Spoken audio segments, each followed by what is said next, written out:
Bonjour à tous, j'espère que vous allez bien. Aujourd'hui on se retrouve dans une vidéo un petit peu au style de celle que j'ai fait pour Berserk. Je vais revenir sur une actu manga. Ici j'aimerais vous parler du très prochainement Call of the Night qui va sortir en animé, donc qui était déjà un manga, qui a été publié par le mangaka Kotoyama. Juste pour faire une parenthèse sur la personne, c'est une personnalité inconnue. On ne sait pas si c'est un homme ou une femme. Alors jusqu'à présent je pensais que c'était une femme au vu du style et surtout parce que le mangaka ou la mangaka s'illustrait toujours avec une image féminine. À vrai dire, j'ai lu des articles pour faire cette vidéo et il se trouve que Kotoyama était souvent genré avec il. Donc je pense du coup que c'est un homme et en soi ça fait plus ou moins sens avec le type de manga qui sort. Donc, ça reste quand même un petit peu flou, on ne saura jamais la vérité absolue. Pour le moment, je vais considérer que c'en est un pour parler avec il dans cette vidéo.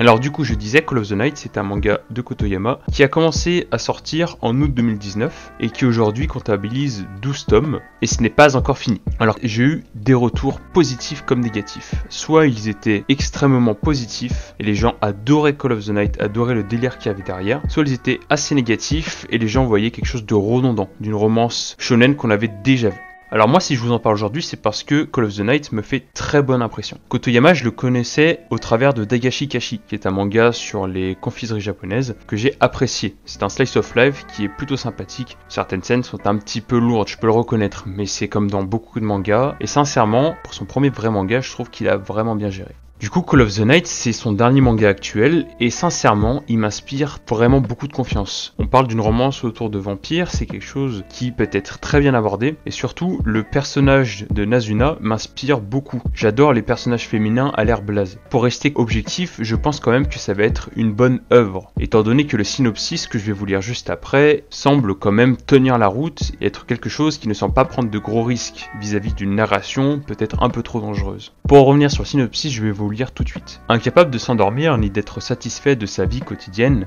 Yamoriku, un collégien de 14 ans, part explorer la ville la nuit, où il rencontrera une étrange fille qui lui proposera de l'aide à soigner son insomnie en dormant à ses côtés. Celle-ci, Nanakusa Nazuma, est une vampire qui déclare qu'il a le sang délicieux la nuit. Lorsque Ku lui annonce qu'il veut lui aussi être un vampire, elle indique que la condition primordiale est qu'il tombe amoureux d'elle, qui, pour un adolescent solitaire comme lui, ne va pas vraiment de soi. Jusqu'ici, ça semble être une romance plutôt classique. Je pense que Kotoyama va pouvoir nous sortir quelque chose d'assez intéressant. Il a toujours eu un petit côté comme ça, et puis de toute façon, les notes sont très positives pour le manga. Je me fais pas de soucis, je pense que ça va être quelque chose d'intéressant à regarder, car oui, l'anime sort le 8 juillet. Si vous êtes amateur de la comédie romantique, donc de la rom-com, je pense que ça peut être très intéressant pour vous. C'est un shonen, donc ça peut ne pas plaire forcément à tout le monde, mais le coup d'œil en vaudra la peine, j'en suis quasi sûr.